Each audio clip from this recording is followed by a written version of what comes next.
जो बीत गया उसके लिए हमें परेशान नहीं होना चाहिए, न ही हमें भविष्य के बारे में चिंतित होना चाहिए। विवेकी पुरुष केवल वर्तमान क्षण से निपटते हैं।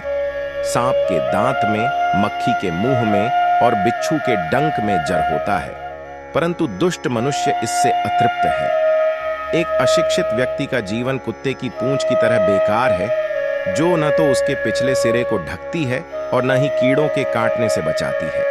जब तक आपका शरीर स्वस्थ और नियंत्रण में है और मृत्यु दूर है, अपनी आत्मा को बचाने का प्रयास करें। जब मृत्यु निकट हो तो तुम क्या कर सकते हो?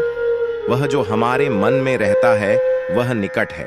हालांकि वह वास्तव में दूर हो सकता है, लेकिन जो हमारे दिल में नहीं है वह दूर है, भले ही वह वास्तव में पास हो।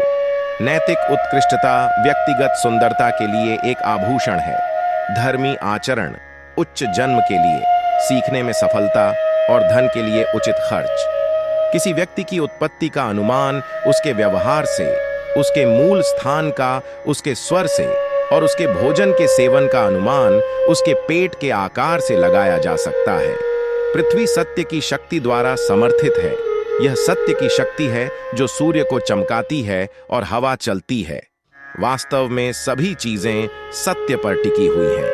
अपने व्यवहार में बहुत ईमानदार न हो, क्योंकि जंगल में जाकर आप देखेंगे कि सीधे पेड़ कट जाते हैं और टेढ़े खड़े रह जाते हैं।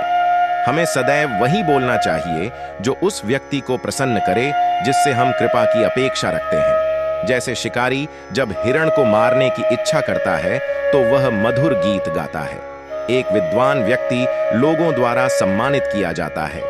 एक विद्वान व्यक्ति अपनी विद्या के लिए हर जगह सम्मान पाता है। वास्तव में विद्या का सर्वत्र आदर होता है। जो मनुष्य सभी प्राणियों के लिए दया और करुणा रखता है वह निश्चित रूप से धार्मिक है।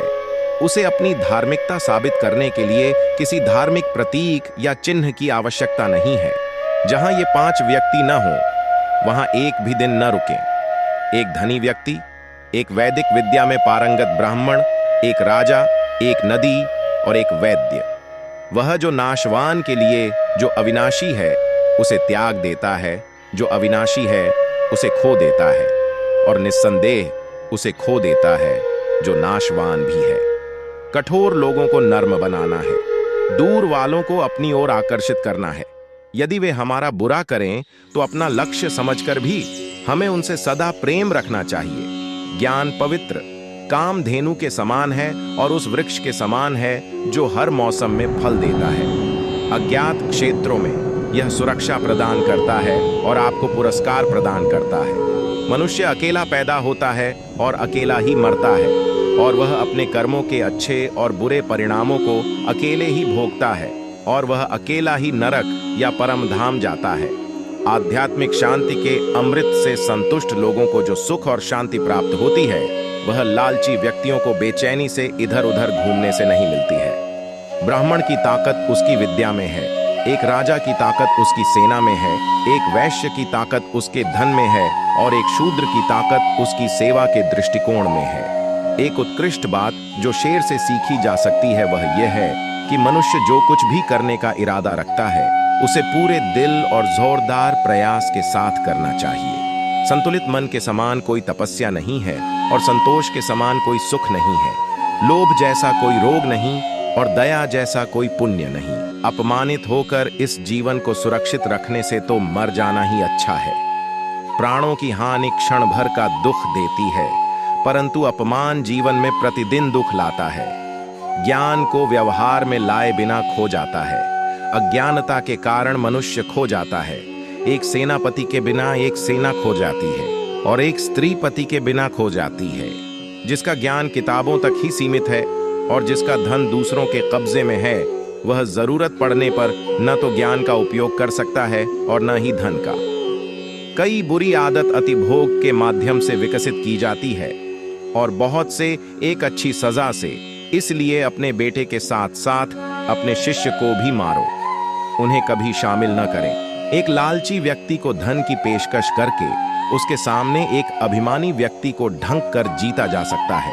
मूर्ख को अनुनय विनय से जीता जा सकता है और ज्ञानी को सत्य से ही जीता जा सकता है। मनुष्य को ऐसे स्थान पर नहीं रहना चाहिए जहां लोग कानून से डरते नहीं हैं, बेशर्म हैं, और जहां चतुर लोग नहीं हैं, जहां लोगों में दया की कमी है और जहां कोई रचनात्मकता या कला नहीं है। ब्राह्मण अपने संरक्षकों को उनसे भिक्षा प्राप्त करने के बाद छोड़ देते हैं, विद्वान अपने शिक्षकों को उनसे शिक्षा प्राप्त करने के बाद छोड़ देते हैं, और जानवर जले हुए जंगल को छोड़ देते हैं। अत्यधिक सुंदरता ने सीता का अपहरण कर लिया, अत्यधिक अभिमान ने रावण को मार डाला, और अत्यधिक दान ने राजा बलि को गंभीर संकट में डाल दिया। इसलिए अति किसी भी चीज की बुरी होती है, बहुत ज्यादा से बचना चाहिए। एक बुद्धिमान व्यक्ति को एक सम्मानित परिवार की लड़की से शादी करनी चाहिए, भले ही वह कुरूप हो। उसे अपनी सुंदरता के कारण नीच जाति के व्यक्ति से विवाह नहीं करना चाहिए। समान स्थिति वाले परिवार में शादी करना बेहतर है। एक बार मनुष्य की महत्वाकांक्षा जागृत हो जाए तो उसे कोई नहीं रोक सकता। एक व्यापारी के लिए कोई देश बहुत दूर नहीं हो सकता। एक बुद्धिमान व्यक्ति के लिए विदेश जैसी कोई चीज नहीं होती है। वह जहां भी जाता है घर पर होता है।